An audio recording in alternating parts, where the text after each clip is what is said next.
विस्तार होईल त्यावेळेला एखादं मंत्रिपद आहे, या सगळ्या गोष्टी त्यांनी मान्य केलेल्या आहे. त्याला लागूनच एक प्रश्न आहे की तुम्ही म्हणालात आता की मंत्रिपदाचं तुम्हाला आश्वासन देण्यात आलं, तुमच्या 2 जागांचा प्रस्ताव त्यांनी अमान्य केला, पण हे जे आश्वासन दिलंय की तुम्हाला कॅबिनेट मंत्रिपद दिलं जाईल, पण जर समजा हे या आश्वासनाची सुद्धा पूर्तता नाही झाली तर रामदास आठवलेंची पुढची भूमिका काय असणार आहे? नाही, पुढची भूमिका काय करायची ते तुला विचारेन मी, काय करायचं. नाही पुढे आता दिलं नाही तर म्हणजे आता एकतर माझा एक की असं तुम्हाला नाही का की नाही दिलं तर हा मी चाललो असं नाही का करणार? याला जोडून असं आहे की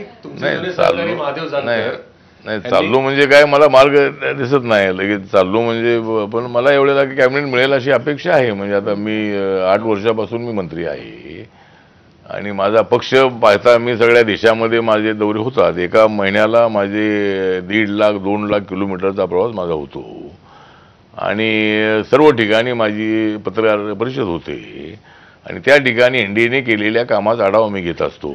नरेंद्र मोदींचं नेतृत्व कसं स्ट्रॉंग आहे ते मी तर सांगत असतो आणि दुसरा कुठलाही मंत्री सगळ्या देशामध्ये जाऊन इथं सांगत नाही आहे. त्यामुळे सगळ्या गोष्टीचा आढावा घेऊन मला नरेंद्र मोदी साहेब आहेत, अमित शहा आहेत आणि त्यामध्ये देवेंद्र फडणवीस यांची भूमिका महत्त्वाची आहे. कारण राज्यामध्ये कुणाला काय द्यायचं या संबंधातला सल्ला त्यांचा घेतला जातो.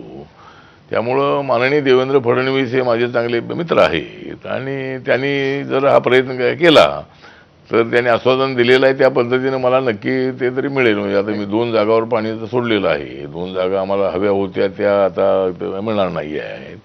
पण कुठंतरी काहीतरी ॲडजस्टमेंट करणं अत्यंत आवश्यक असतं. एकदम टोकाची भूमिका घेऊन समाजाचं हित त्यामध्ये होत नाही आणि म्हणून मी निर्णय घेतला की बाबा आता यांच्यासोबतच राहिलं पाहिजे. पण तू सांगितलं तसं नक्की ते एवढ्याला विचार करतील अशी मला अपेक्षा आहे. नाही, गोष्ट मित्रांची निघाली म्हणून तुमचे जुने सहकारी होते महादेव जानकर. कोण? महादेव जानकर, राष्ट्रपती. ते जागा वाटपाच्या काही दिवस आधी शरद पवारांना जाऊन भेटतात आणि दुसऱ्या दिवशी महायुती त्यांना परभणीचं तिकीट जाहीर करून टाकते जवळपास.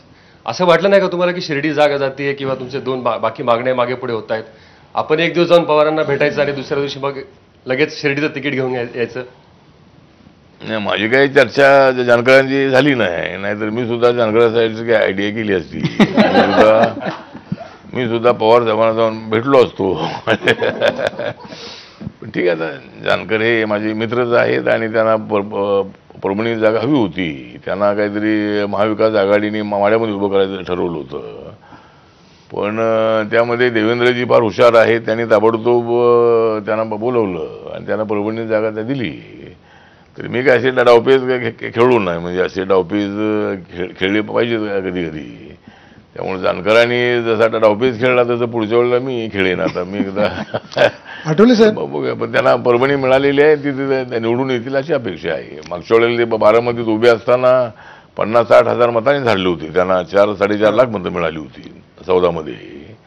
तर ठीक आहे, जानकरांना आपण म्हणताय तसं ते शरद पवारांना भेटले, तिकडे त्यांना माडे जागा देण्याचं ठरलं. हे सगळं झाल्यानंतर देवेंद्रजी त्यांना बोलवलं म्हणून त्यांना परभणी जागा मिळाली.